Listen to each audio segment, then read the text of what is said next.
What's up, you guys? Welcome back to the channel. In today's video, we're going to build the classic board game, memory game, challenge, guessing game, Mastermind, and we're going to build it in the Pygame IDE.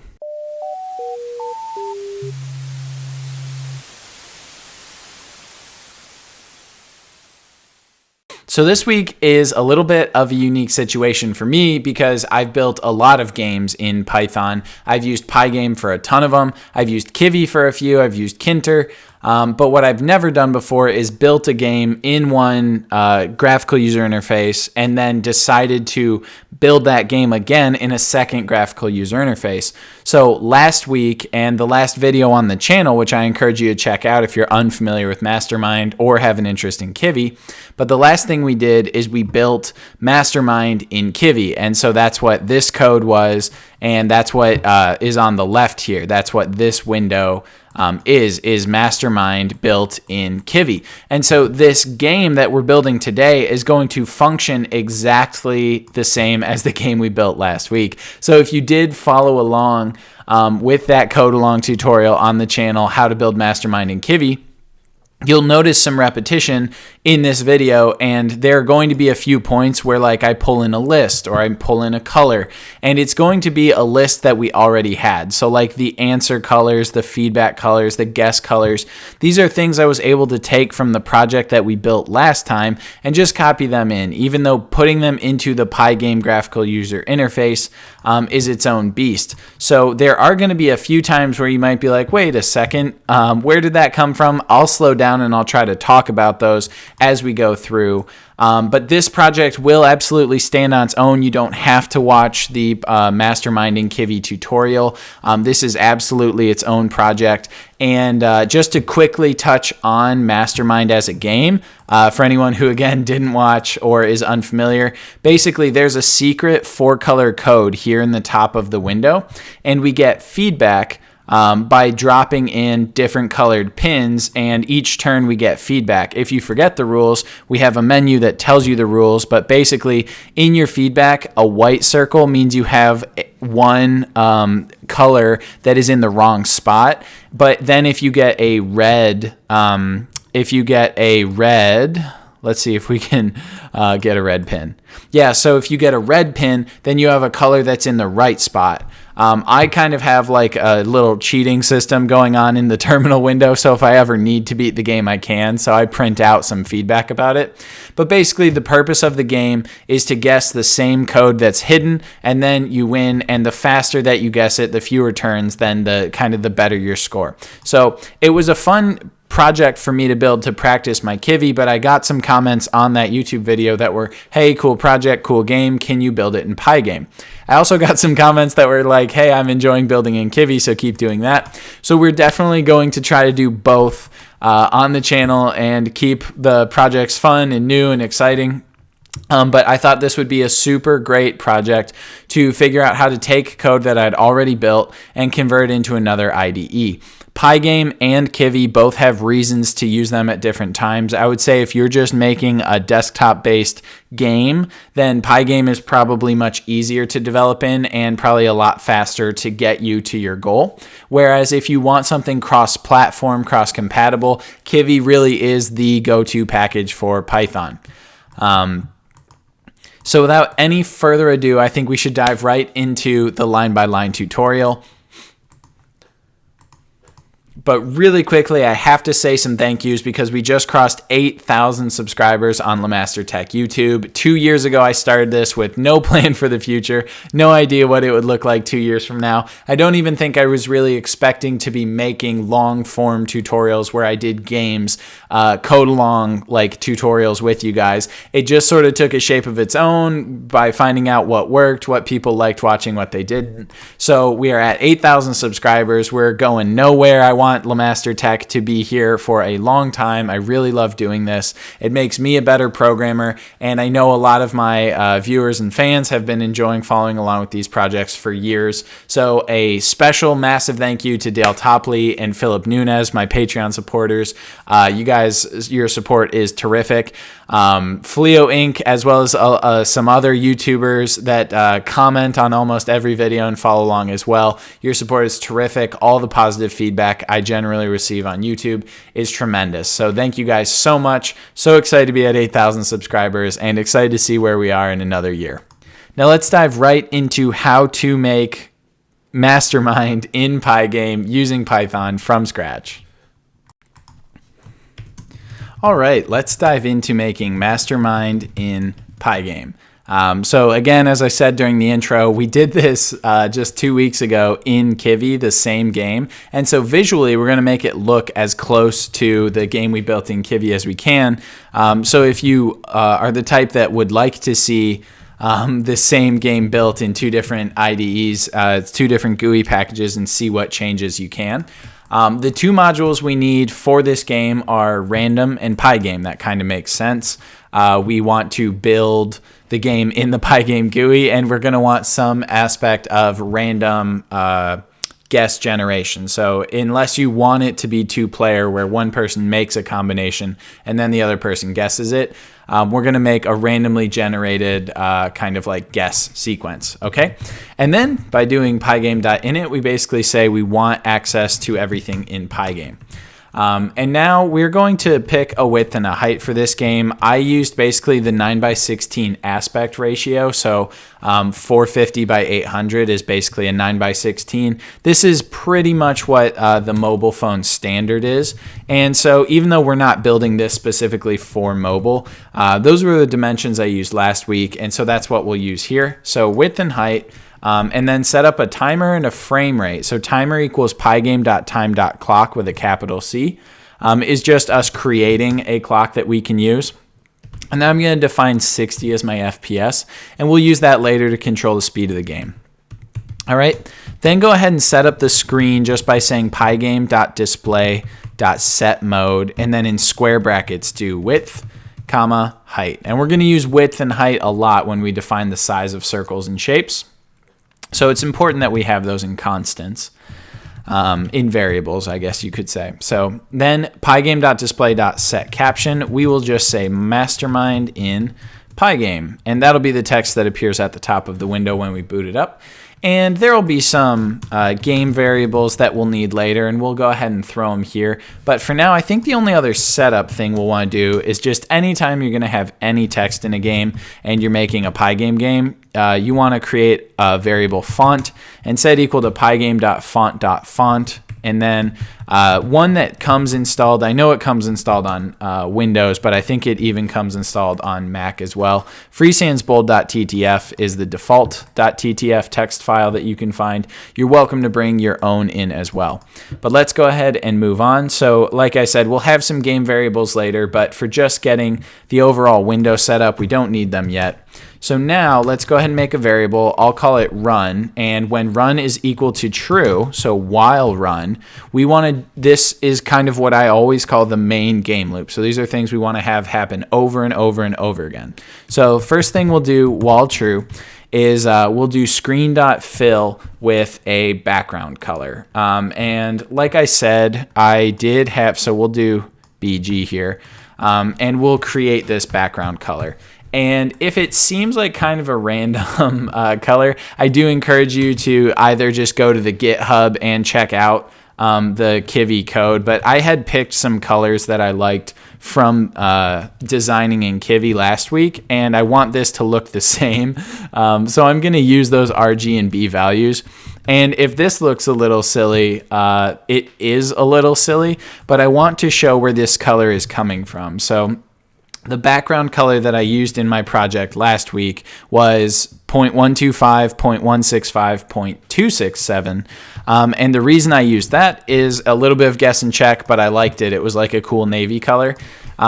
And Kivy requires RGB values scaled 0 to 1. So basically as a fraction, as a percentage 0 to 1.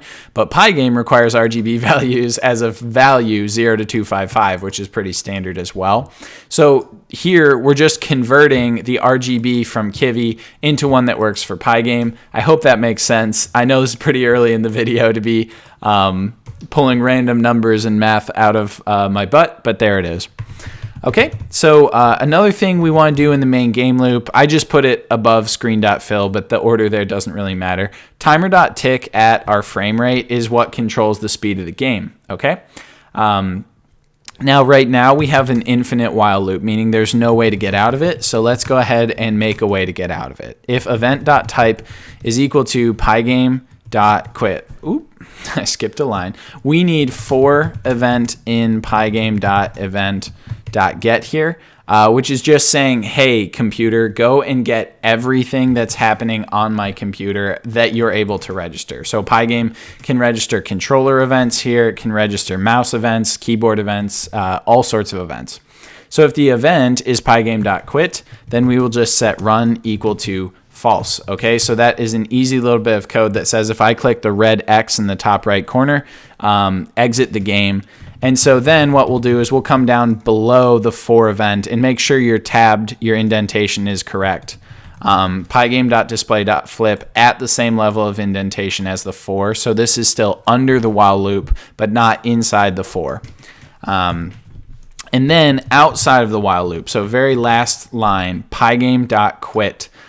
Which is going to mean, hey, we set run equal to false when the quit button is pressed. So we exit the while loop, and then we come down to pygame.quit right here.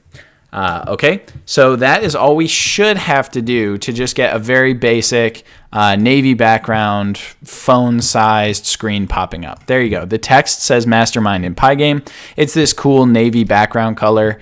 Like I said, I just picked that last week and I liked it. So let's keep going. This game gets a lot better when we put stuff on the screen. So let's put stuff on the screen. Let's go ahead and say screen, draw screen. Let's make a function called draw_screen. Okay, and I know it might seem like cheating, but I'm going to pull up the final project, just a picture of it from the other window again so you can see. Basically, the way this game works is there are 10 turns that you get to take to try and guess. The active turn, the circles are going to be white, but then all the turns you haven't taken yet will be gray. And then the feedback circles on the left are in a little like 2x2 cube formation. The answer will be hidden in this top banner till you guess it right. And then the 6 option colors will be in this bottom row. And then there will be a button for submitting your turn on the bottom, a button for restarting on the bottom, and then a menu button in the top left. So we're going to make a class for buttons, but first let's draw the more or less static images onto the screen, okay? So let's take a look at how to draw the screen components. Define draw screen, just like that. We don't need to pass any variables into this one because we are sort of defining everything to draw right in here, okay? So let's go ahead and say, what in total do we need to do? Well, there's going to be horizontal lines. There's going to be vertical lines. There's going to be guess circles. There's going to be feedback circles. We will have the answer circles. What else am I forgetting? I mean, I'm sure as we start putting these in, there'll be the buttons. I'm just trying to think of everything that gets drawn onto that screen. There'll be the answer circles. There'll be the answer cover rectangle. There will also be a rectangle showing, so selected turn, active turn rectangle. Okay, and I think these are all the shapes we need to figure out how to draw. There might be some that I'm forgetting, but obviously we'll get to them as we get to them. But basically, I think it's useful to write ourselves notes right at the beginning. What are the different components going on the screen so I don't forget any? So let's say, okay, let's start by drawing some horizontal lines. But basically, this is pretty easy because we have 13 evenly spaced rows in this game. We managed to put all of our buttons into evenly spaced rows as well. So we'll just do a for loop of 14 so that I can have them on top and bottom. And we'll say pygame.draw.line, and we're just going to go ahead and draw lines every 13th, basically, up and down, but starting at the very top. So we draw them onto the screen. I want them to be white. And we'll see why. I would like to say that I am aware in Pygame, and this would work fine for these lines. In Pygame, you can reference the RGB value for white just by putting it in text and calling it white. Because I'm stealing some lists from the Kivy project I made last week, I'm actually going to make variables for my colors, which is sort of unusual. But you know what? Let's do that right now. I'm diving into drawing stuff. Let's just rip this Band-Aid off because I know it's a little weird. I'm going to copy this color library in here, okay? And what I'm doing is I'm setting white, gray, red, orange, yellow, green, blue, purple. And actually, I think I want to do this for black as well. These are the colors that Pygame already recognizes. So the word white in quotations, Pygame knows is an RGB value. If you use it in a spot where they're expecting to see an RGB, it will use that color. However, in Kivy, there were a lot of lists of things where I wanted to set up those RGB values ahead of time. So this didn't say white. This said like 255, 255, 255. And this said like 128, 128, 128. Red was actually, they were scaled 1 to 0. So red was like 1, 0, 0. So having those in a variable so I could just call the variable made a lot of sense. We don't need to do that in Pygame. But this way we can create lists that have our colors, and they're not being stored as strings. They're being stored as variables. So I encourage you to set those up if you want to follow along exactly. Otherwise, you definitely can just do this. You can put white in quotations.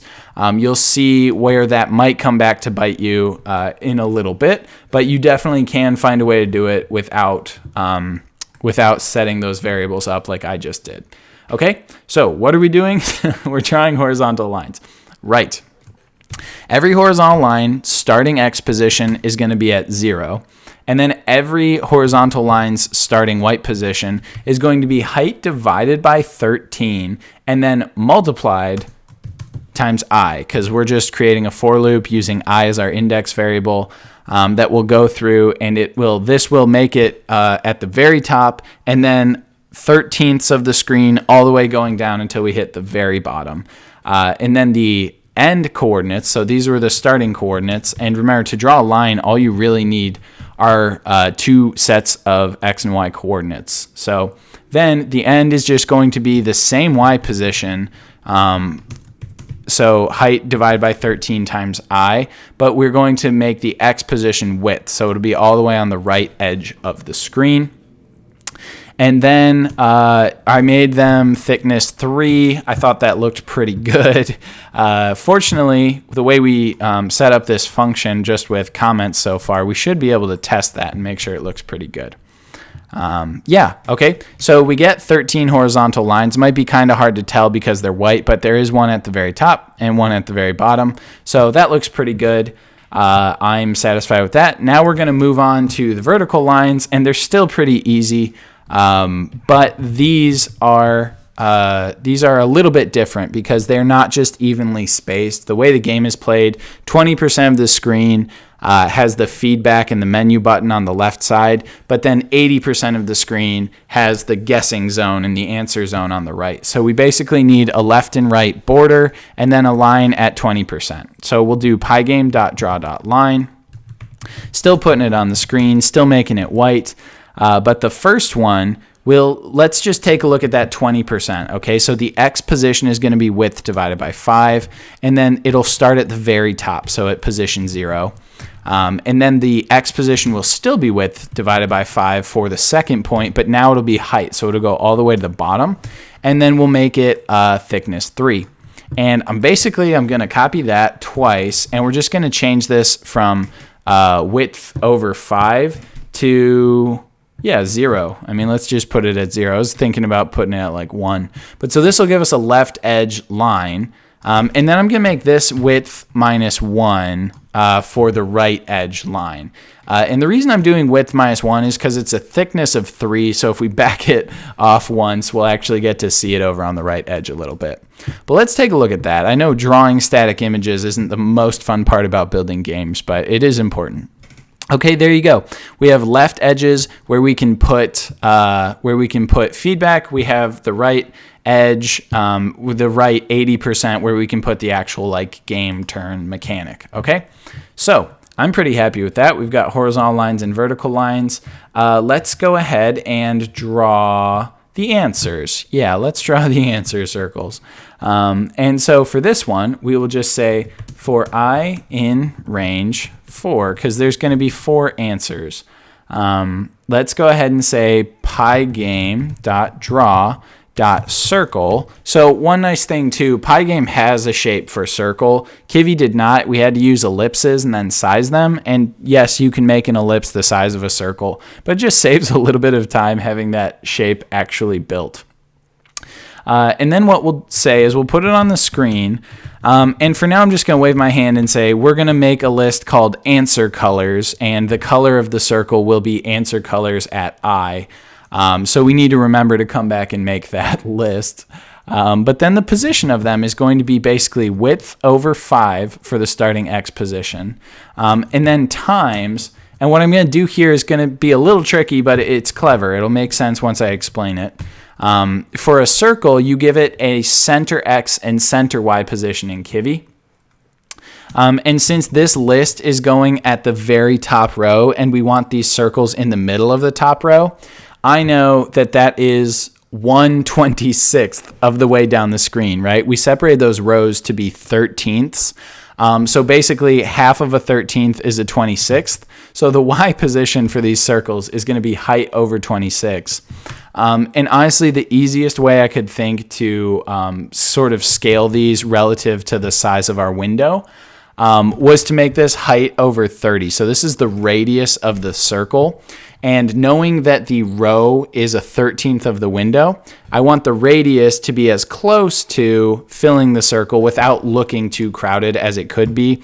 So if I made this height over 26 for the radius, it would completely fill the row. I felt like it looked too jumbled, so I went with height over 30 for the radius of the circle.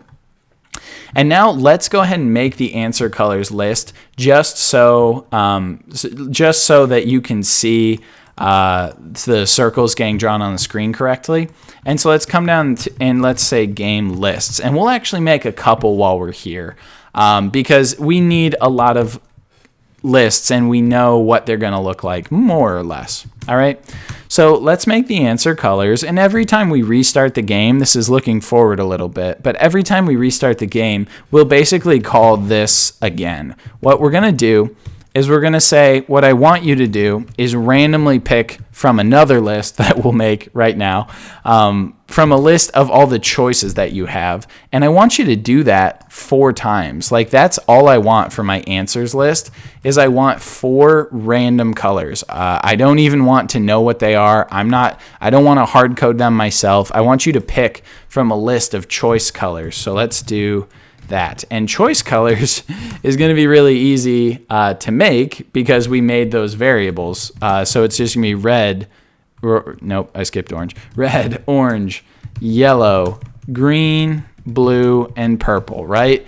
Traditional Mastermind, I think those are the 6 colors that you can choose from. There might be some variations to that. Feel free to change up the style if you want. But these are the 6 choices that you can pick from, and then we'll get a list of the answers. So let's boot that up.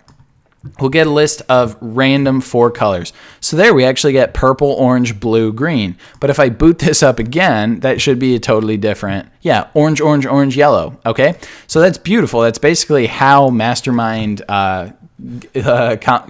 competitions, that's how Mastermind clues, answers, solutions are come up with. You want to pick a challenging, somewhat seemingly random combination of those numbers. Okay, now since we're here, let's make 2 additional lists that anyone who watched the Kivy video knows we're going to need these. And these are going to be lists of lists, okay? So for guess colors, it's slightly different than feedback because we're always starting on turn 0. And so the first turn is going to be 4 whites. But then the next 9 turns are going to be 4 grays. So we'll just make a quick list of 4 grays like this, and we will copy that 9 times. You got to be a little bit careful about making for loops when you want to like copy out elements, you definitely could do this with a for loop. But it kind of helps me to look at it visually so I can count, make sure I got the right number of turns. 5, 6, 7, 8, 9, 10. Done. Beautiful. And then for feedback, I'm going to copy this whole list down, and I'm just going to make that first row all gray as well. So until we've taken turns, it doesn't make sense for the feedback to be any other color, because the feedback's just going to be red if you get one right, white if you get the color right but it's in the wrong spot, and gray until you've taken that turn, or if you don't fulfill either of those first two things for red or white feedback. So I'm going to collapse these lists down, but just know guess colors has white for the first turn because we're starting there, gray for everything else. Feedback colors has 10 rows of 4 grays apiece. Those lists are going to be really important because we're going to use them just like we just used the answer colors list. We're going to come down into the feedback circles and the guess circles next, and we're going to create procedurally all of those circles using just some nested for loops. So let's take a look at guess circles first. It's a little bit simpler than the feedback circles. So what we're going to say is for I in range 10, and I know I want my game to have 10 guesses. This is functionally the same thing as saying less the length of guess colors. Okay, so if you had a 12-turn game or a 14-turn game, you could use this and make it a little bit smarter. I know I have a 10-turn game. I'm not going to overcomplicate it. And then I know each row has 4 circles in it. So I'll say for J in range 4. So now I just have this procedural nested for loop that's going to run 40 times. And what I want to do every time is just pygame.draw.circle. And all we have to do is give it screen, so the spot to draw it on. Now the colors that we want are just going to be guess colors at I at J. And that's the color to draw it on. And now I'm going to go down to a second row for defining the center as well as the radius. So for this, I'm going to say for the center, I want it to be at width divided by 5 times J plus 1.5. So looks pretty similar to the X coordinate of the answers, right? And it should, because the answer is going to look exactly like another row of our guesses, except we're using J instead of I, because J is now telling us what column we're in, whereas I told us what column we were in for the answer circles.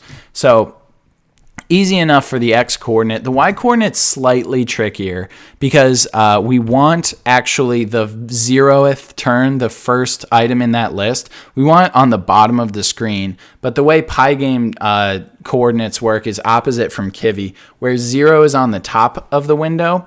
So if we want the 0 turn to be basically on our 3rd row up, right? Thinking about the final project, it goes buttons on the bottom row, the choice colors on the first row, so the second row. If you're counting from 0, it's 0, 1, and then this will be the second row, 3rd row really, that we want the first ones drawn on. So what we need to do is say, okay, when the indexer is 0, when my row is 0 for the turn, I still need to be 11/13ths down the window. And then I want to subtract height over 13 times I as I loop through my I coordinate. So I basically want this whole thing as my Y coordinate. I'll put it in parentheses just to make sure it's PEMDAS sound. Actually, I'm going to put this whole piece in parentheses too, because one thing I forgot, you would have noticed real quick. I could boot it up, sure. You have noticed really quickly is... What do I have going on here? I have one too many parenthesis levels, don't I? Yeah, this is supposed to be an X and Y coordinate tuple. Let me just give it a radius size real quick of height over 26. This line's getting pretty ugly. I'm going to move height onto its own row. But what you're going to see when I boot this up, I think, is that they're right on the line. Yeah, they have a problem in the x direction too. Highest times j 1.5. J plus 1.5 needs to be in parentheses as well. But what you could also see there is that they're off by a half in the y direction. So they're definitely off in the x direction because I didn't put parentheses there. But in the y direction, we want them centered, remember? So what we're going to do beyond that is we're going to say minus and then just a half row. So minus height over 26. So the y-coordinate looks ugly, but it's actually pretty simple going on here. The 0th row, the first turn we take, needs to be at the 11th row. Then as this for loop increases, as the row increases, I goes 0, 1, 2, 3, 4, 5, 6, 7, 8, 9. We want to move up by a 13th of the window. And then this is just an offset factor to move us permanently up a half row because this is the center of the circles. So now if I boot that up, if I fix the x and the y coordinates at the same time, you'll see the first turn down here is just white, which is what we meant to do. And actually you can see they're touching the top and bottom lines, which I don't like. So I forgot that I prefer these at height over 30. I like them a little bit smaller. Whoops, not that component. I like the radius of these circles height over 30 more than height over 26.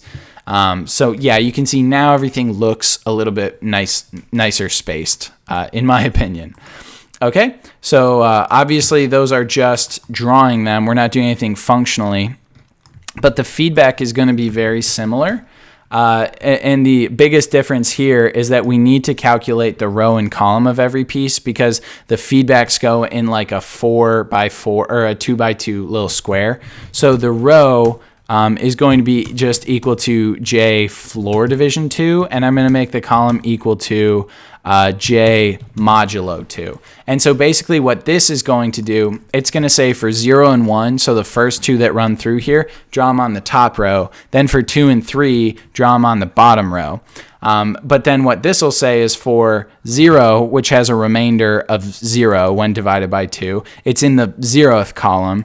And then 2, which has a remainder of 0 when moduloed with 2, has a 0 for the column. And then 1 and 3 will have a 1 remainder. So what we're really saying is when j is 0, it'll be row 0, column 0. When j is 1, it'll still be row 0, but it'll be column 1. Then when j is 2, it'll go down to row 1, back to column 0. And then when j is 3, it'll be row 1, column 1. So this is just a nifty little way of doing every other in two different ways. And that's really important because to draw these little circles, we need to know what row and what column they need to be in if we're going to use a for loop like this. All right, so I feel like I spent enough time talking there. Let's go ahead and do some programming instead. We do want to change from guess colors ij to feedback colors ij. And everything else is going to look, I think, familiar, but definitely a little tricky, okay?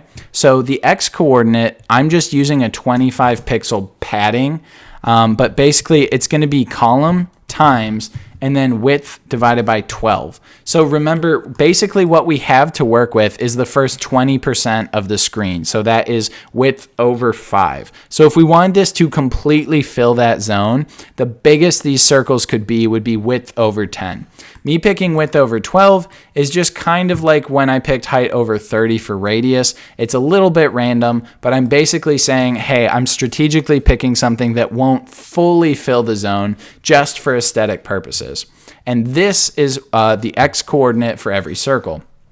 The y coordinate obviously is going to be a little bit trickier, but we can keep a lot of the basics from the guess in the last turn. So we did 11 times height over 13 minus, that's pretty close. We did 11 times height over 13 minus height over 13 times I. Minus height over 26. This is all great because it is telling us the appropriate row to be at. The only thing we need to do is we need to make sure to straddle we need to sort of alternate based on column. So what we'll do is we'll say, rather than minus height over 26, we'll do minus height over 26 times, and then we'll say row plus 0.5.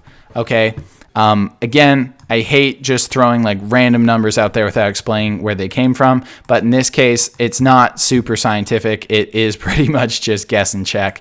We're changing the height over 26 that we added to make sure that our circles would be at the middle of the row. We changed it to times row plus 0.5. These are going to be smaller circles, and so row is going to determine whether it should be offset by a half or not. And then I'm truly making them half-size circles, so the radius will be height over 60. Okay, there is a lot going on, especially in the y component calculation here, but it's not that crazy when you look at it piece by piece. If we boot it up, just like that, you can see we get 10 turns of pretty good looking feedback squares. So I hope I didn't lose you guys. I know that was a little bit tricky.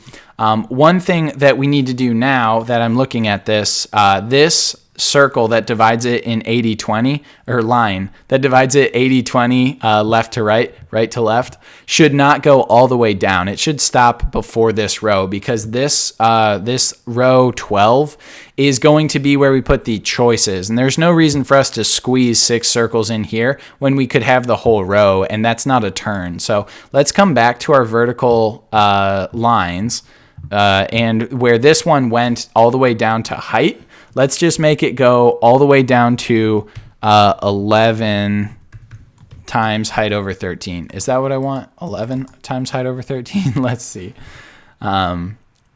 Yeah, that's good. Because what I really wanted is I want all my answers in here and then 2 buttons on the bottom, and I'm going to stick a menu button in the top left. So design-wise, this is much better. And hopefully you can see that like designing this board is a majority of the work. Like putting the playability in is going to take about the same amount of time as drawing the shapes in here. So we're making really good progress. Let's keep clipping along. I'm going to collapse down some of these things just so it's a little easier to read and navigate. You definitely, just as a reminder, the GitHub is linked in the description of this video as well. So if you need to circle back and see something again or compare your code to the master that I uploaded, be sure to check that out. And also just thanks for watching a half hour of one of my videos. You know, a lot of these get several hours long, and it gets tough to follow along super long. So I appreciate that. Just thought I'd throw that in there.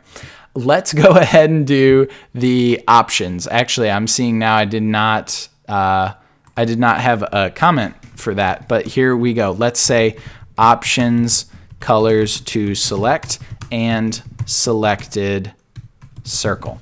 Okay, so what I want to do here is I want to draw 6 circles, and then I also want to highlight which circle is actively selected. And to do that, it's pretty easy. What we'll do is we'll say for I in range, and remember there's 6 options. I will just say pygame.draw.circle on the screen at choice colors at I. And then again, circles just need center coordinates and then a radius. So the center coordinate, since there's going to be 6 of these, I'll use width over 7 to give a little bit of padding for my x coordinate. So nothing crazy. It's just going to be width over 7 times, and then I plus 1, because I is going to start at 0. I don't want my first circle to be half off the screen to the left. So we'll divide the screen into sevenths, and then we'll start centering our circles at 1/7. Okay. And then, all right, quit talking, Pete. And then the y for these is going to be really easy. It's just 11.5 times height over 13. This is probably a simpler way of doing it than some of the math that I was doing up above, but I wanted to explain where those variables were coming from, but 11.5 times height over 13 is me saying, all right, you're going to the 12th row, which would be a 12 here, but I acknowledge that this is your center point, so it's actually halfway down. And so we're going to use 11.5, and then I'll make these the same size circles as the game. So height over 30. Oop, that was probably where my camera was. I hope I didn't block too much. So we'll make the radius height over 30. The y-coordinate will just be 11.5 times height over 13. And then the x-coordinate will be width over 7 times I plus 1. That should give us, fingers crossed, 6 colored circles down here. Awesome. Okay, but you need a way to indicate what color is actively selected, because when you play the game, you are going to change which color you want to select and then assign the pieces in your turn that color. So we'll make selected equal to 0 initially, and this will be a new variable to check what piece is selected. Yeah, let's make another variable while we're here called turn, because we're going to start on turn 0. These are just both going to be variables that are important for a few of these visual elements. Okay, so we made a turn variable, we made a selected variable. Since we're down here, we actually want this circle to be behind our options colors. Otherwise, we'd have to make it a hollow circle, which is a valid way of doing it too. But even easier than that is just saying pygame.draw.circle and then put it on the screen. And then we'll make a special color for this. So we'll make it the selected color, which we'll go and make in just a moment. But where we want to draw this is pretty easy, since we'll use selected, which is going to be 0, 1, 2, 3, 4, or 5. It's going to tell us basically the index of the color we have selected. And so the selection color will get placed at width over 7. Width over 7 times, and now instead of I plus 1, it's going to be selected plus 1. So it's going to get drawn right behind whatever circle we just defined. And that's going to be the x-coordinate, and then the y-coordinate will be exactly the same, 11.5 times height divided by 13. But then the most important thing here is that we give it a bigger radius. And so I'm going to give it a radius of height over 26, kind of that full size that we can go to. And so what we should have just done is drawn a circle behind the options to show whatever circle was selected. Then when we get to putting in the commands for clicking on different things, we'll make it to where if you click a different selection color, it'll change the value of selected, which will change the location this circle gets drawn at. Now, I said selected color was going to be a unique color, so let's go ahead and define it. And I'm going to steal this int that I have up here for selected color, because this was another one I cooked up during Kivy development. So it's 0.1 and then 0.9, and then the third was 0.8. Yeah, so this is a pretty random, like bright blue, like teal color that I cooked up for selected. And let's boot it up and see if we have a selection circle behind red. And we do, okay? And actually, if I change selected to 2, just to test this, you should see, yeah, okay, now the selection is behind yellow. So it's not the easiest thing in the world to see, but it's not a crazy, like, important part of the game. It's not going to, whoop, I accidentally hit debug. It's not going to, like, substantially change stuff. So here I changed it to 4, and you can see dark blue is selected, okay? So that looks great.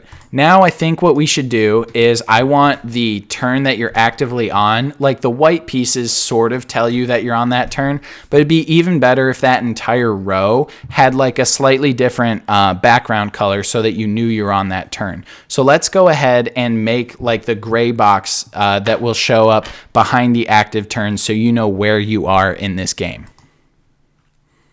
Okay, and something interesting I think we need to do now is we're also going to have to evaluate kind of the order some of these things are drawn in, because like I want my vertical and horizontal lines to be over top of all these other things. So like this active turn rectangle, it's going to be a really simple piece of code.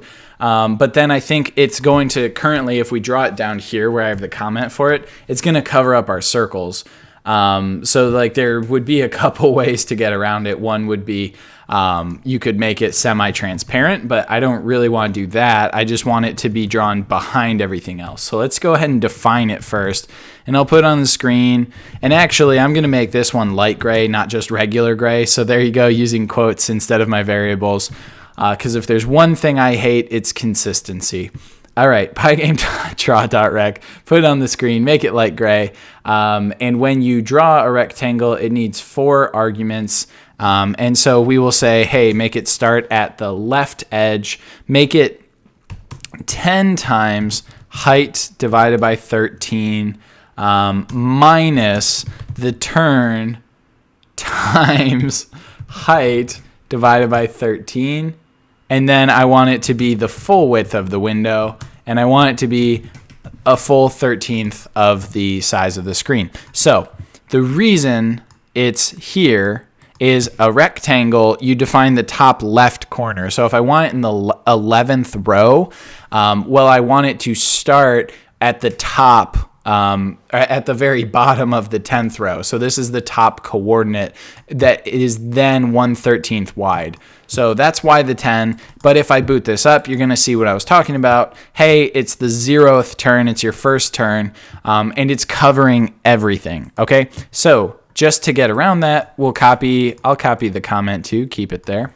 Keep it nice and clean. We're going to cut that and we're going to paste it at the very top.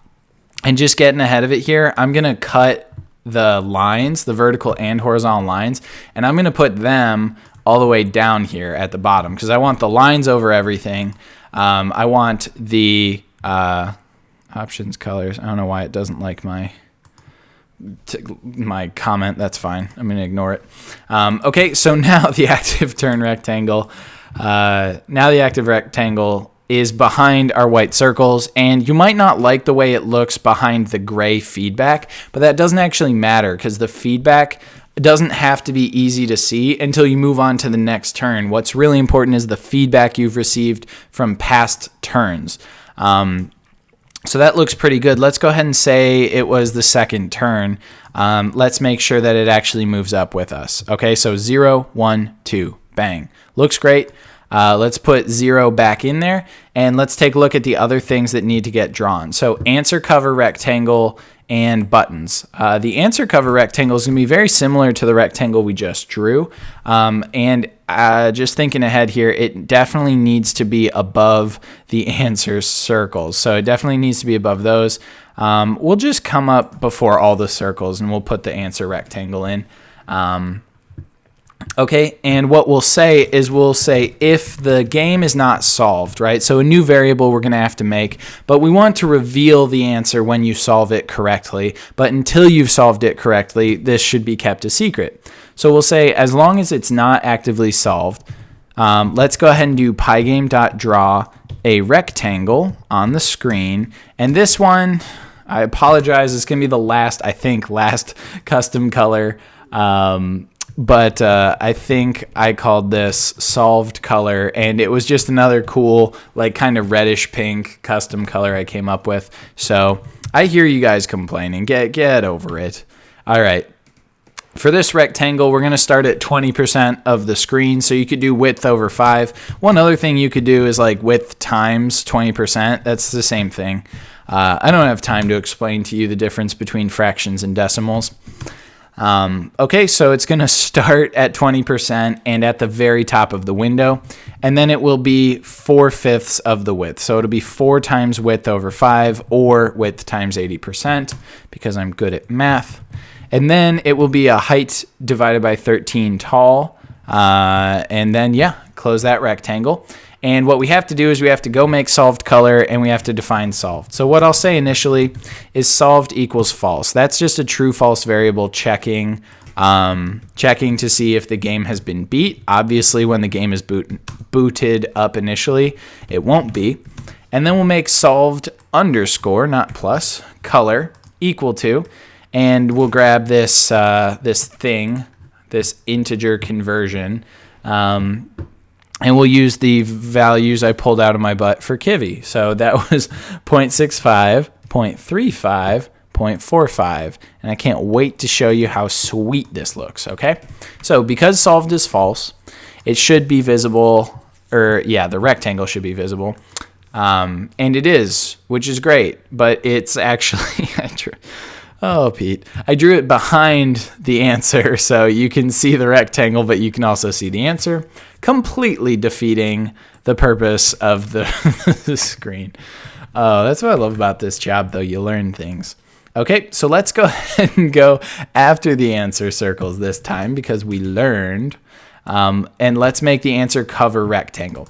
So this is cool. Hopefully we're still drawing the circles exactly the same. So the circles are back there. And as soon as we solve the game, this rectangle will disappear. So that's what it looks like. That's what I wanted. Now let's just make sure it's working right. Let's say, okay, solved is true. Does that rectangle disappear? Yes, it does. Excellent. Good job, everybody. Thanks for bearing with me as I made you jump through hoops you didn't have to jump through, which are just the best kind of hoops to jump through.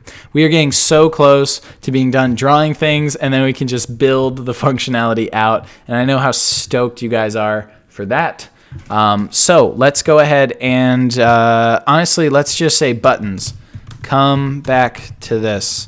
So we'll need to define some buttons, but I bet you guys are hankering to do a little bit of functional code to actually build this game out. So why don't we go ahead and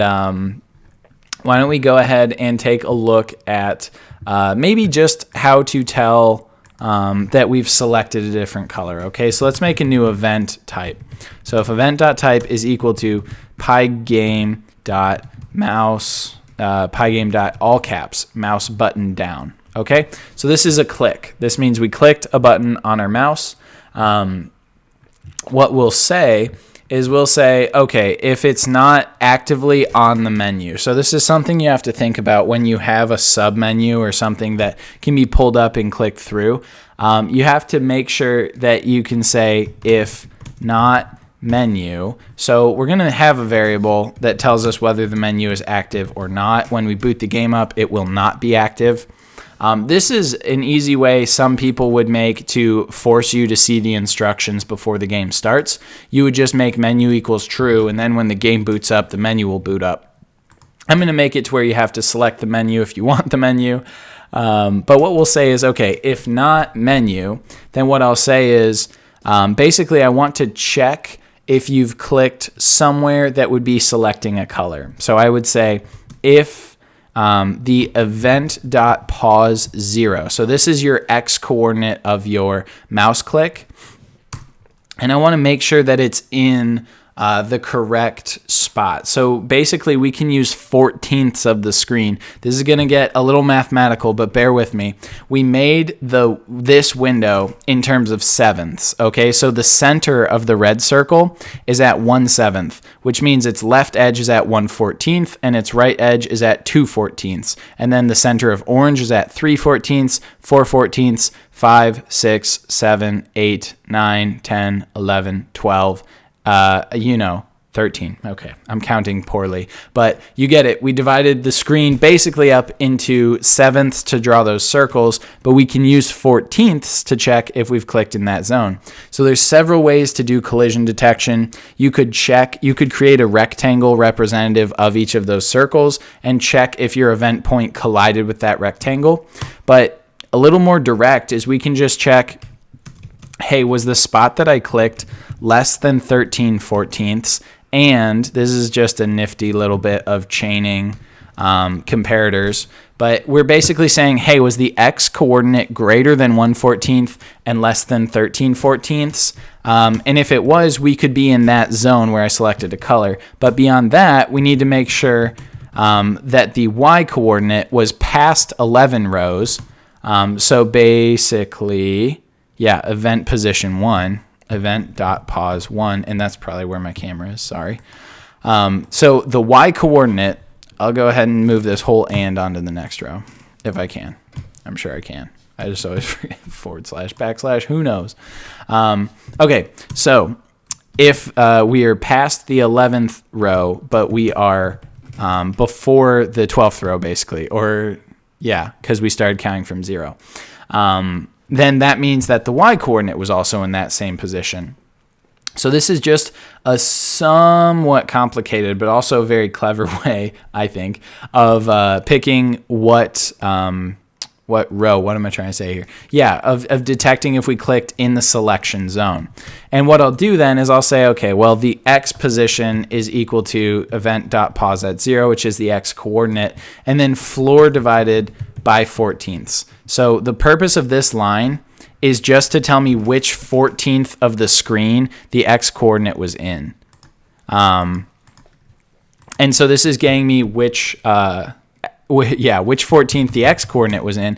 Then we want to change our selected variable according to that. So what we'll say is x position minus 1, and then floor divided by 2 is the new selected color. Let me explain why. This is telling you what 14th of the screen you're in. The two 14ths of the screen that should correlate to red are 1 and 2. So the first 14th, which would be mathematically 0, is not getting counted. So the two that would be red would be 1 and 2. So if we subtract 1 from that, then we can say, okay, 0 and 1, floor divided by 2 are going to be 0. So those will be red. Now the next two are supposed to be orange, which is 3 and 4. So if we do 3 minus 1, we get 2. And if we do 4 minus 1, we get 3. Both of those, when floor divided, which is division to the nearest whole integer, and always rounding down. So not nearest whole integer, rounding down to the nearest whole integer.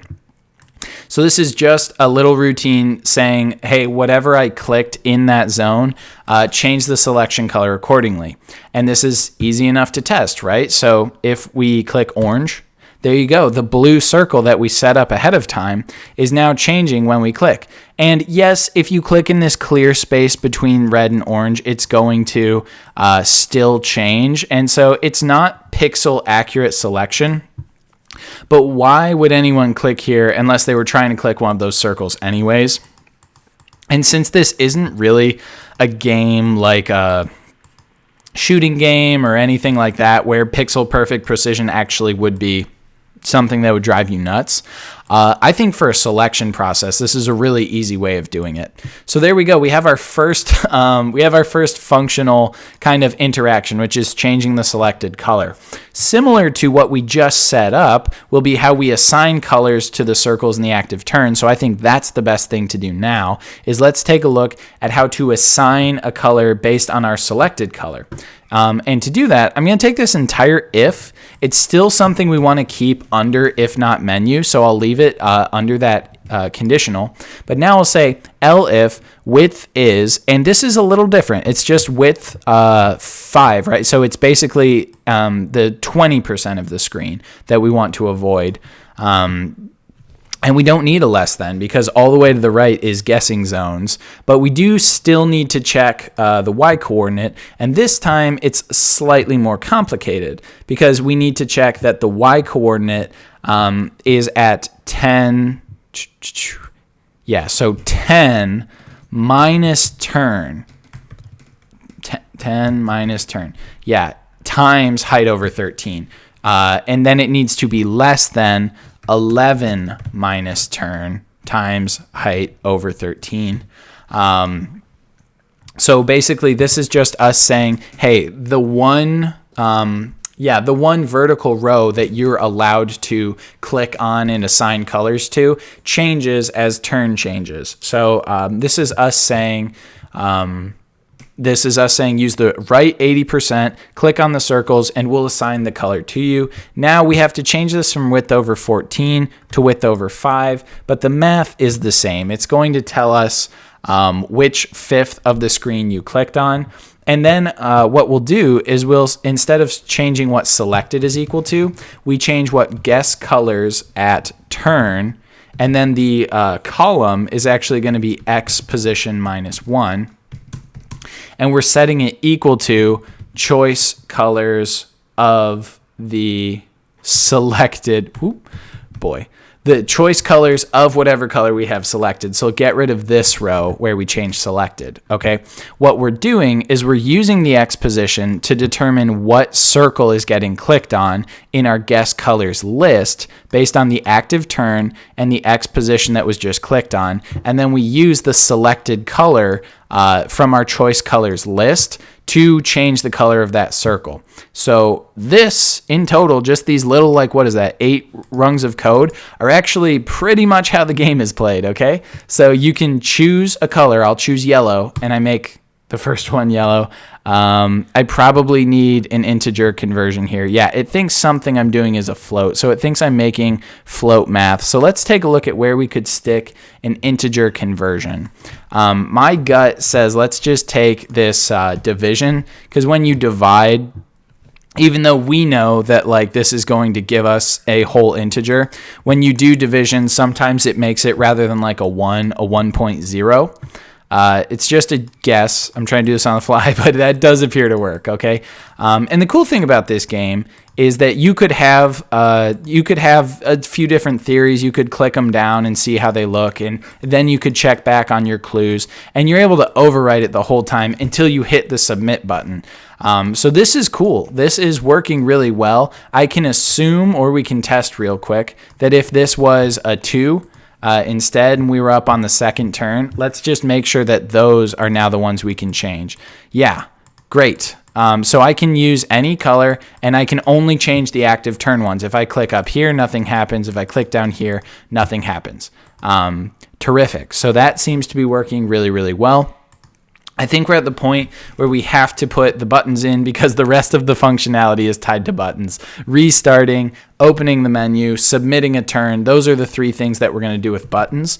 And I've made an entire tutorial on the channel before on how to do a button class for Pygame. But we're going to make a class for buttons real quick. I'm not going to assume that you've watched that video. And we're going to do it pretty similar to what we did for like our text racer that we did recently. We're going to make it an intelligent button that kind of knows whether the mouse is hovering over it or not. So when you set up a class, which is a block of code you want to use for multiple objects, hopefully if you've done a little bit of Python programming, you know that. Let's think about the things we need to know to fully define a button. Well, we want to know text if there needs to be text on the button. We want to know the coordinates that you want to drop that button at, and we want to know the size. So every button that we make, we're going to pass in the text, the coordinates, and the size. And inside of classes, it's a good idea to put all of the things that are getting passed into it, so self.text, coords, and size, into a variable that you can use on the inside called self.dot. So you just have size getting passed in, create the variable self.size and set it equal to size.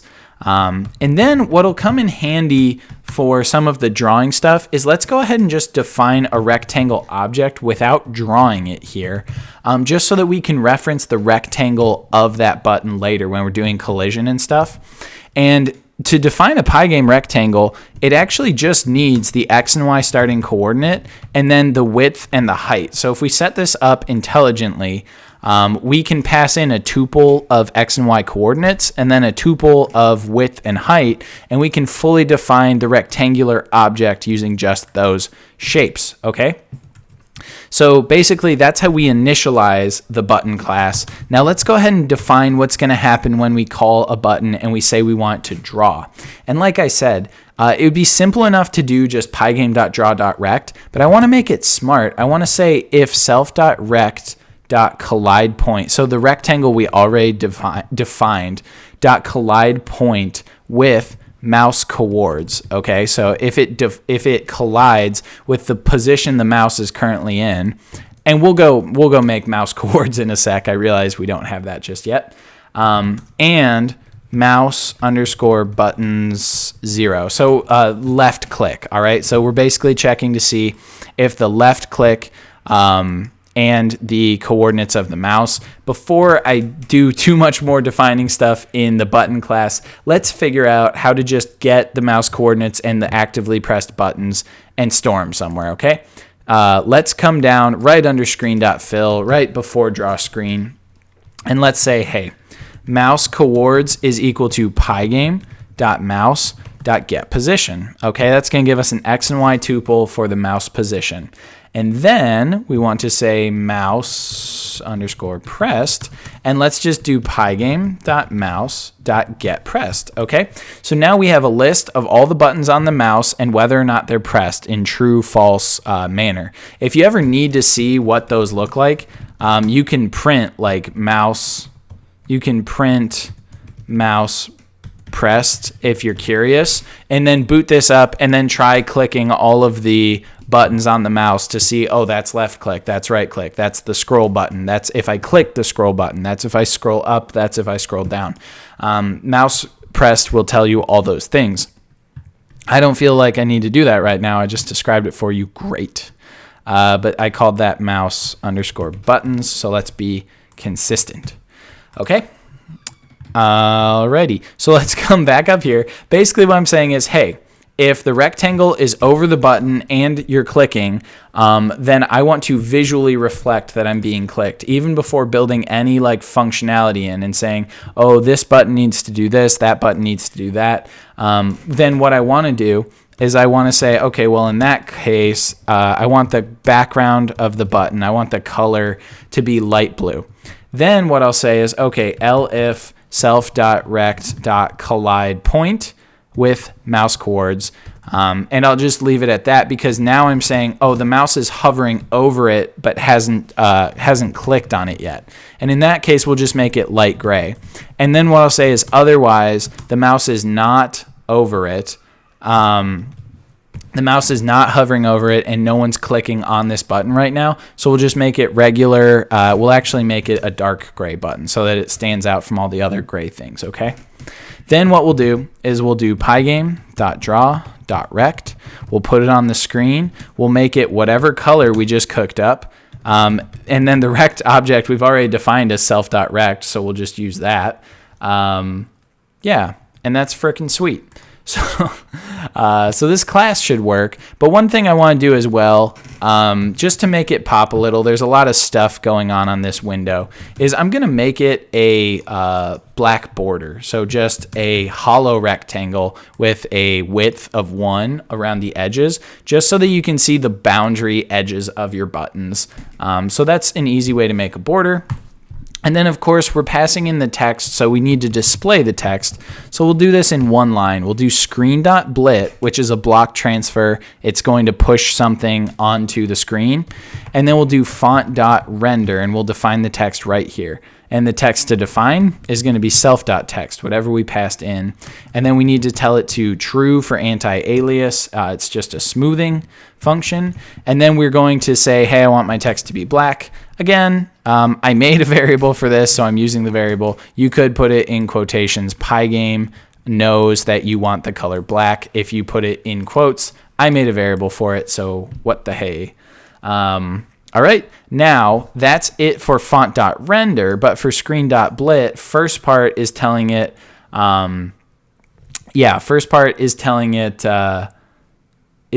the text that you want to display on the screen, but the second part is telling it where. And for that, we'll use the x coordinate, so self.coords 0, but we'll also push it a little bit to the side so that there's a buffer, and we'll use the total width of the object divided by 4.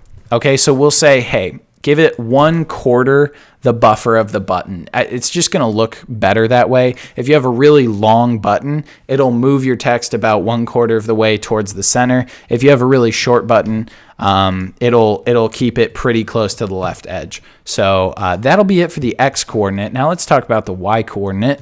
I think that's a clever way of doing it, so I think we should just do it the same way. Let me put the coords on a second row so it's a little easier for you guys to see with my text all huge.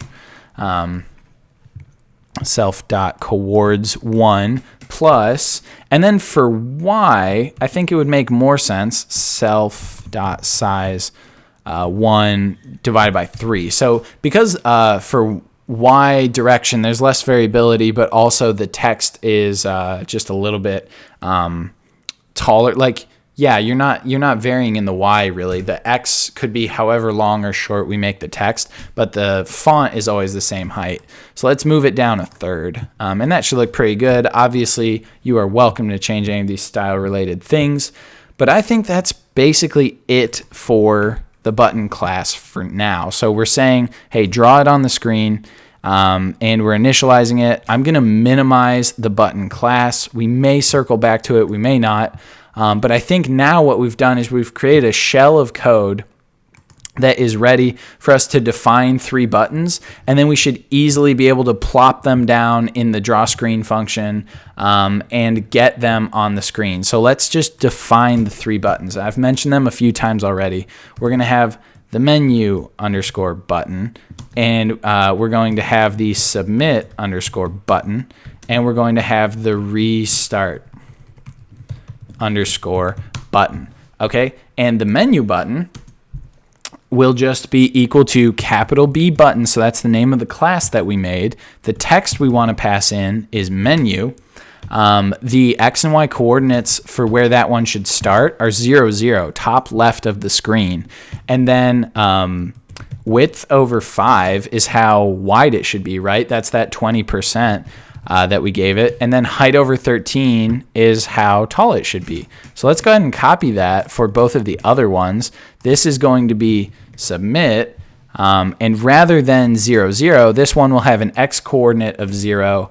But it's going to have 12 times height over 13 as a Y coordinate. And then it's going to be half the width of the screen. So those 2 buttons I put on the bottom are going to be full halves. So it'll be width over 2. And I'll just copy the submit button because it has more in common with the restart button. Okay. So then the restart button will have text that says restart. Now, instead of an X coordinate of 0, it needs an X coordinate of width over 2. So basically drop it in the middle of the screen, but the rest of it is the same. So now we've created 3 instances of buttons, which is awesome.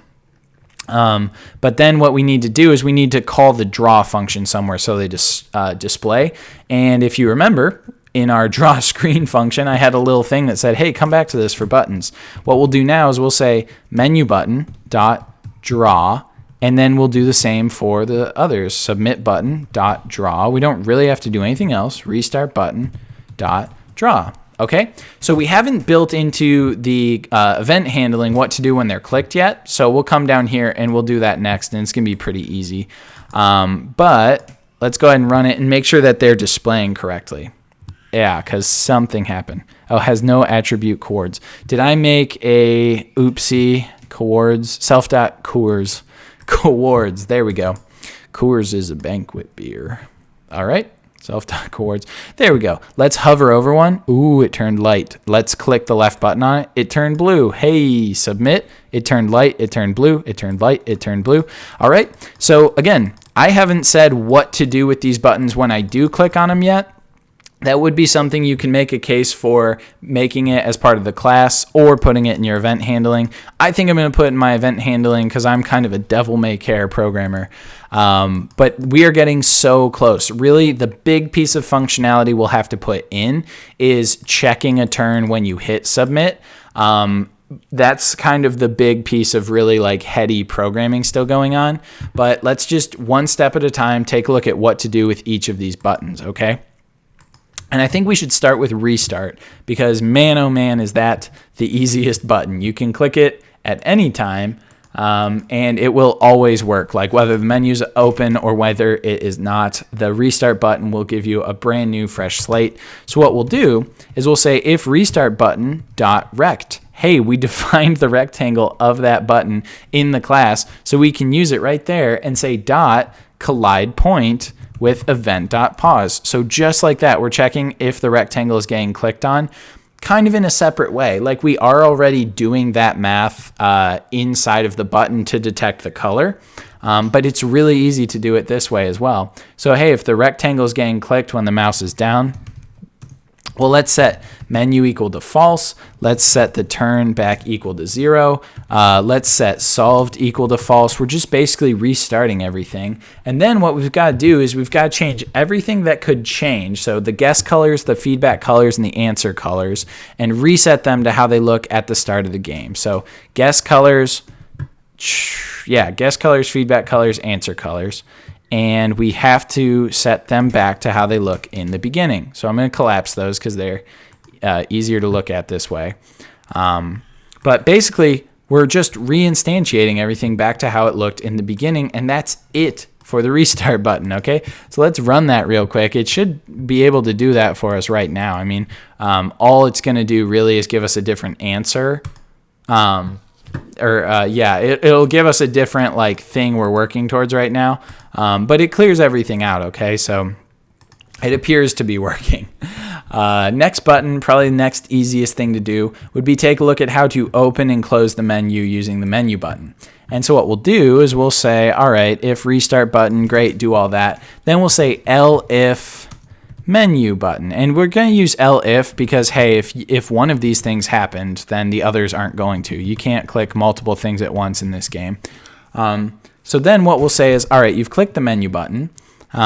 We will say if not menu. So if menu's not active, then menu is true. And then we'll say else menu equals false. Okay? So basically all we're saying here is, hey, if the menu wasn't active when you click the menu button, set equal to true. Otherwise, set equal to false. And let's use that menu button to do something interesting. I mean, we're using it down here and we're saying, hey, you can't really like play the game while the menu's active. But we do want a menu to pop up. Okay, so what we'll do is we'll come down to where like draw screen is, and let's add a little something. We'll say if menu, then draw, and we'll make a new function, draw menu. Okay, just like that. So then we come up above our for loop or our while loop, and we define draw menu just like so. And what we're going to do is we're going to use the same image that we had from the other game. So I made this menu just like in Canva, like a visual design tool. It's just a PNG file, but I figured, you know what? All this text is going to be static. It's basically just going to tell the player how to play. And it's easier to just do this in like a software made for visual design. And then drop the image into the screen. So it's called mastermind.png. If you want this exact file, it's in the GitHub link in the description of this video. And all I'm going to do is I'm going to say, first draw the rectangle that we want kind of in that zone. So I'm going to make a white rectangle as the backdrop. And I'm going to say, all right, I want it to be about 25% of the screen. So I'm going to use width over 4 and height over 4, just to get it at about a quarter.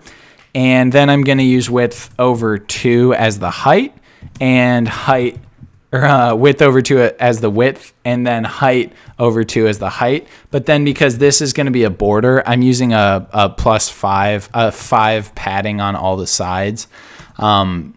So really quickly, I'm defining a white rectangle to pop up when the menu pops up. I want the actual menu image to be half the width and half the height of the screen, with about a quarter of the screen padding on all sides. But then I want a white border around that image just so it pops a little more. So this is giving us that white border.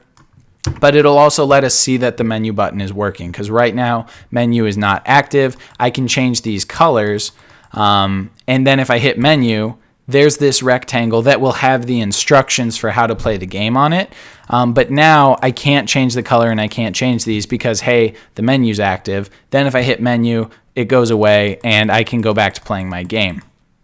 Okay, so that's just the menu button is working correctly. The only other thing we have to do is we have to screen.blit that menu image onto the screen. So we haven't made menu image yet, but I'm assuming it exists for the purposes of defining it here. Screen.blit, what do I want to blit on the screen? The menu image. Where do I want to put it? 25% of the width, 25% of the height. Okay, So now let's go ahead and make menu image, and then we'll be done defining draw menu. All right, let's come back up to the top, right under menu, which is the last variable we defined. And let's define menu image. And we have to do two things to it. We have to transform it so that it's exactly the size we want. Pygame.transform.scale is the command for that. But we have to also load it in. So pygame.image.load. So first we load the image in here, and the image is called mastermind.png. I have it in the same folder as my .py file, so I don't have to map it to a system folder. I can just say, hey, look for this. It's in this folder already. And that's it for load. Then for scaling, we have to say how wide we want it and how tall we want it. And I want it to be half of the width and half of the height of my entire screen. So pygame.image.load plus the file name, and then pygame.transform.scale, what you're scaling, which is this image, and then how big to make it, okay? So that is what we're doing with that. And now if I boot it up, that menu button has the instructions on how to play the game, plus a 5-pixel white border around the edges. Okay, so it looks awesome. Functionally, it works really well. And the last thing we want to do is we want to figure out what to do with the submit button. This is really important as well because it moves the turn on, and then it tells you need to check for a new answer. So the easy part is the collision of the submit button, right? The hard part is figuring out what to do when it's time to check for an answer. So let's make one new variable up here, and we'll make it, hey, it's time to check your answer, all right? We'll call it check. It's initially equal to false because it waits until you press the submit button. And let's come down into our event handling, and let's say, okay, if I didn't press the restart button, if I didn't press the menu button, then I think what we want to do is put submit under the elif not menu. Okay, so let's come down here and say, yeah, all right. So we didn't press to select something new. We didn't press something. So now the last thing to check is elif submit button .rect .collide point with event .pause. Okay. So just another elif, hey, did we click the submit button? And then if you think about it, the way we're playing this game is that the active turn when you first boot it up will be white. So that's functionality we need to build into the logic when you go between turns. But what we'll do is we'll just say, oh, okay, you clicked the submit button. Well, we want to make sure that you've at least picked something for every color. So what we'll do is we'll say if white is not in guess colors of the active turn. So this tells me you've picked something for every single turn. Well, then we'll say, okay, now it's time to check the answers. And that's all we have to do for the button because we'll handle checking the feedback and moving on to the next turn in the check feedback function. Okay, so let's say check equals true, and let's minimize the event handling for all that stuff. Let's come down below if menu, then draw menu, and let's say, hey, if check, if it's time to check an answer, then go ahead and check the player's guess. All right, now that you've checked the guess, so we're saying that whole guess checking happens in this function we haven't yet defined, but once it's done, increment the turn, so it's time for the next turn, and then let's say for I in range 4, just a quick and easy way of doing guess colors at turn. Now that we've incremented the turn, remember, at I, so every index in the for loop, and set it equal to white, and then we only want this to execute once, so we set check back equal to false. Okay, so this function is saying when it's time for check, go check a guess. Give me some feedback answers about that guess, add one to the turn, and then for I in range 4, make the next turn white. Okay, so pretty easy. We're not handling exactly what to do when you've won yet, but we'll do that as part of checking the guess. And so to show that all of that is working except that we're not checking the guess yet, let's make this function and let's just say pass. Okay, so right now if I boot this up, and I go red, orange, orange, orange, submit. I know nothing about the answer because I haven't built the code to actually check that guess yet, but you can tell that it incremented on to the next turn, and it's setting it equal to white. So if I try to hit submit and I haven't picked a color for everything, then I can't, and it won't let me move on. Then if I hit reset, everything resets. So everything is working great except for actually checking that guess, which is functionally how you play Mastermind. So that is my roundabout way of saying we have spent an hour building this game, and it looks great, and it doesn't work yet. So let's make it work, okay? Baller. All right, let's go into check guess. And let's go ahead and say what we're actually checking. So let's just get out of the guess colors, which is a list of lists, and let's just zero in on just what we're checking, which is guess colors at the active turn. And we can use this because we have not yet incremented the turn. So order here is very important. If this row was coming after this row, you would actually need this to be turn -1. But because we're saying, hey, check the guess and then increment the turn, we can do it like this, okay? So we're saying the turn that you need to check is equal to guess colors at turn. Now, initially, the responses are just going to be 4 grays because we haven't yet done the code to check and see if they're white or red, right? If they're the right color in the wrong spot, the right color in the right spot, or a nothing burger. And then we need a response index keeping track of which colors we've checked yet, because we have to do pretty complicated checks to see first, hey, are you a red? Like, are you the right color in the right spot? No. Okay, now it's time to check if you're a white, but for these 3 different reasons. So we need to keep track of which index in our responses list and our check turn list that we're checking. So we'll do that with this response index variable. And let's just go ahead and get into the for loop. We'll say for I in range 4. Well, first thing we should do is say if the check turn at I, so whatever I'm checking, is equal to answer colors at I. This is really the easiest check, and it's where kind of the easy part stops. Then I want to set my responses at my response index equal to red. Okay, so I have a red. I have one where the guess in my check turn is equal to that same spot in the answer, so make it a red. And then add 1 to response index. So response index plus equals 1. And then this is, I call it God mode or like super mode. Basically, you're giving yourself some immediate feedback playing the game.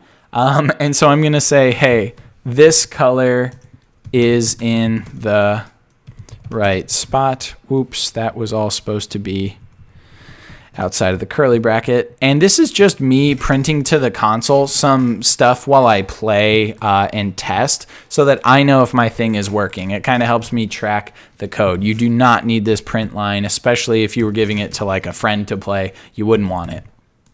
But now we've checked if it's a red, and that was the easy part. Next, we have to check if it's a white, and that could happen a few different ways. So then we'll say, okay, elif check turn I is in answer colors. So not answer colors at I, just hey, if this is a red, is there a red anywhere in that list? And since this is an elif, we're basically saying, hey, if this is a red, is there a red anywhere in the list that isn't directly where this is? So now we're checking for right color, wrong spot. And we'll get a little bit of information here. We'll get a count of how many times that appears in the guess. And to do that, we'll just do check underscore turn dot count of, and then check turn dot I. So basically, we'll get a quick count of how many times this guess appears in the guess, because that will impact how many times it could be a white. And then what we need to do is we need to count how many times it appears in the answer.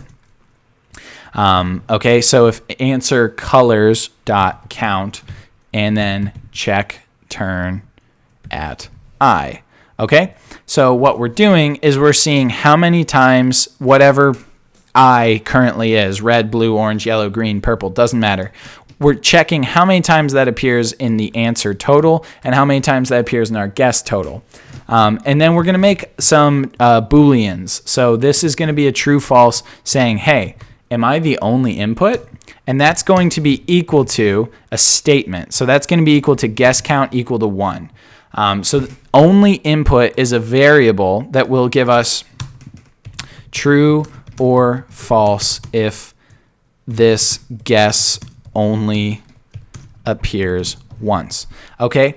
And so if it only appears once, we can safely say, well, it must be a white because there's no chance that it would get used elsewhere as a red or a white.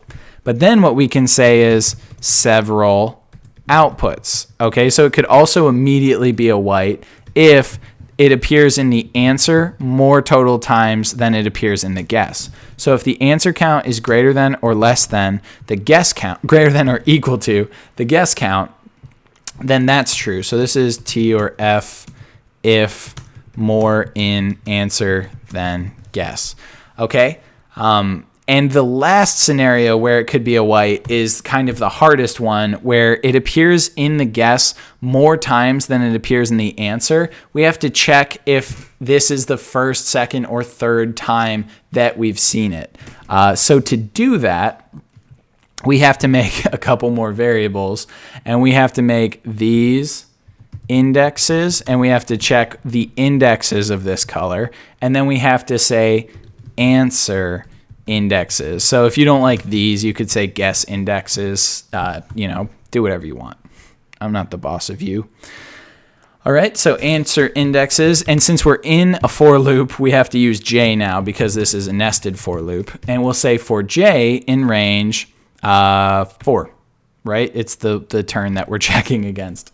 Okay, you could use length of check turn as I did in my notes for some reason.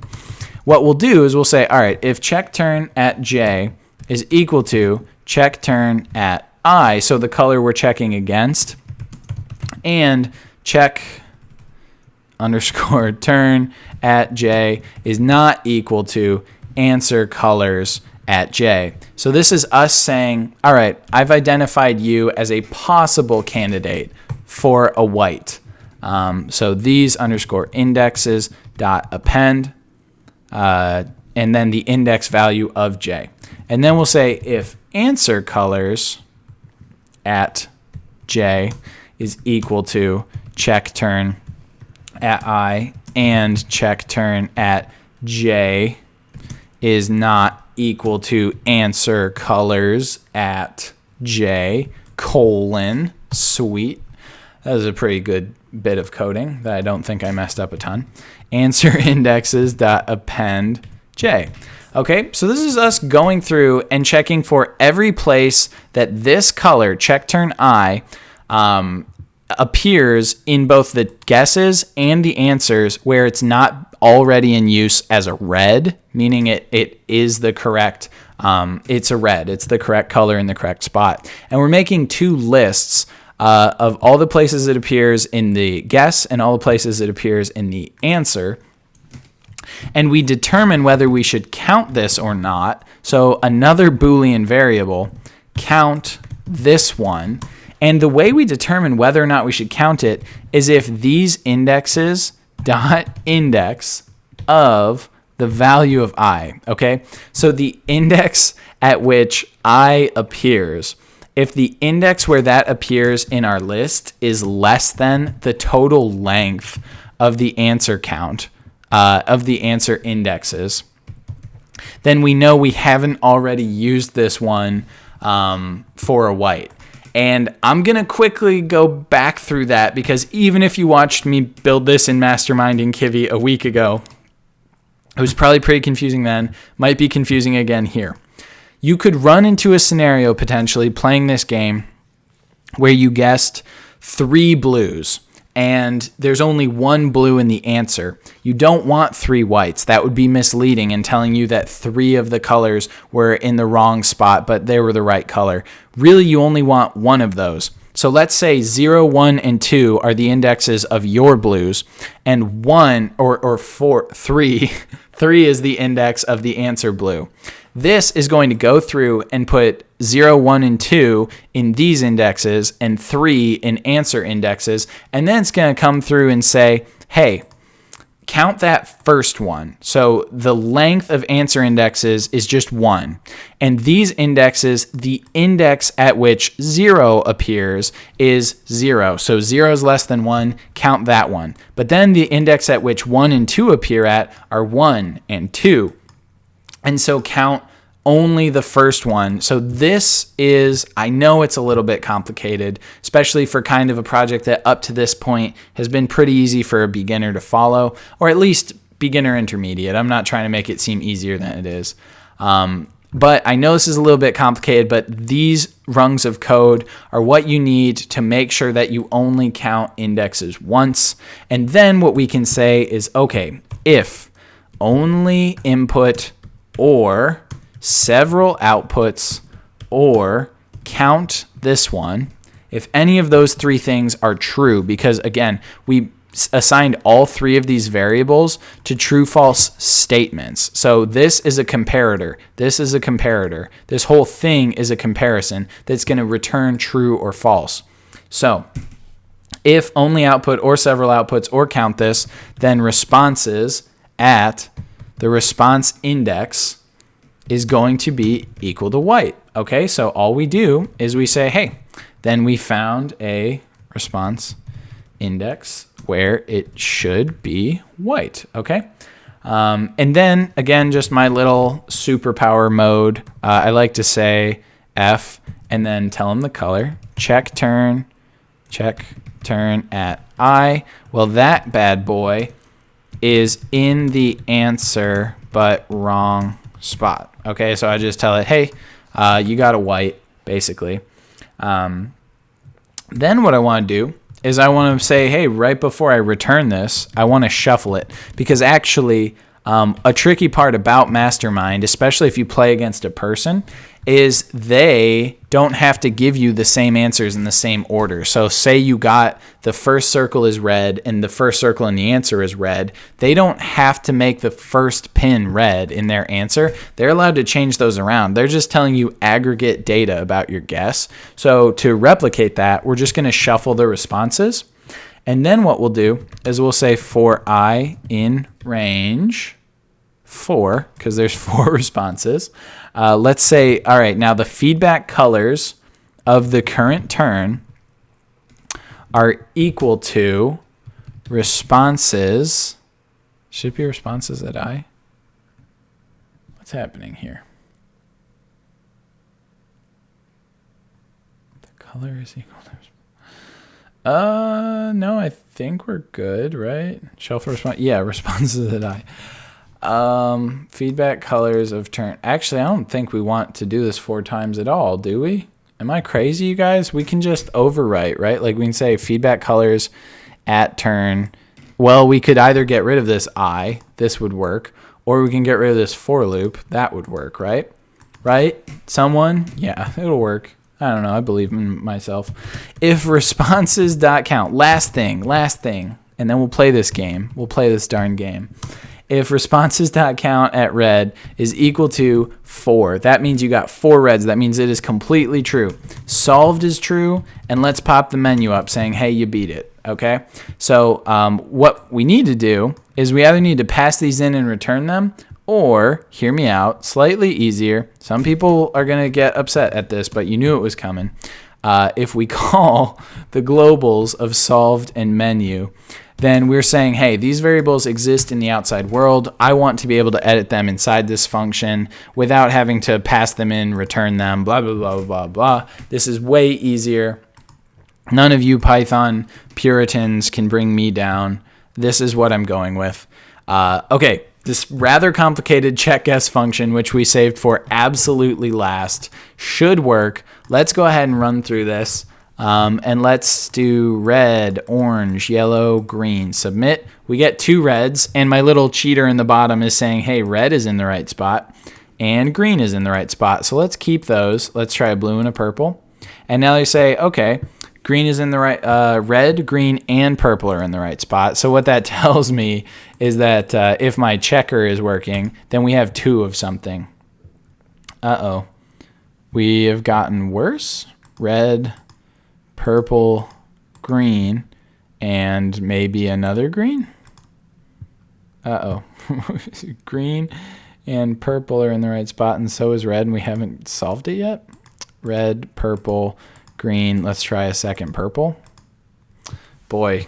All right, something's broken. Let's take a look. I actually think probably the easiest way to do some troubleshooting on what's not working is I will just make, well, can I do that? Solve true. I want that rectangle to be invisible, so I could just go comment that out maybe. Let's see. So let's try green, green, purple, purple. Okay, and I have a green and a purple in the right spot. So let's try purple and green, and then let's do like orange, orange. So I should get 3 reds, and I do. Green, purple. Now let's do yellow and orange. So now I should have 2 whites. Okay, so I have 1 red and 1 white. So something is wrong here. It's only counting twice. I hate this. I think the issue was indentation, which shows it gets you no matter how many projects you build. I think the problem is I was shuffling the responses every single loop, and I was printing the responses out, which is why it was happening 4 times. And then I was changing the colors multiple times. And then I would check the red count. So that was maybe just an indentation issue, I hope. Let's try play testing that one more time. Hey, blue and 3 purples. And we get 3 reds, which is cool. Let's do green, green, purple, purple. Okay, this is what's supposed to happen. I have 1 red because this purple is correct. I have 2 whites because this green and these purple are wrong. And then there's no blue. So now if I do blue, green, purple, purple, submit, restart. Looks awesome. We did it. I cannot believe we finished with a super frustrating indentation issue, but the menu button works. The restart button works. The submit button works. Selecting colors, adding colors, the feedback, playing games. It all works. It's awesome. This is as much Mastermind as I ever want to build now that I've done it in Pygame and Kivy back-to-back weeks. I hope you enjoyed building it. Maybe twice. If you watched it both times, you are absolutely elite. Thank you so much for watching and following along. Again, the code, the assets, the GitHub, everything linked in the description below this video. Consider checking out my Patreon link down there as well if you want to become a super supporter of the channel. Thank you so much, everyone, for 8,000 subscribers. It has been a tremendous 2 years. I can't wait to see what we come up with next. Without any further ado, I'll see you next time. We're going to call it on this one. Good luck with your projects. Thanks for watching. Bye.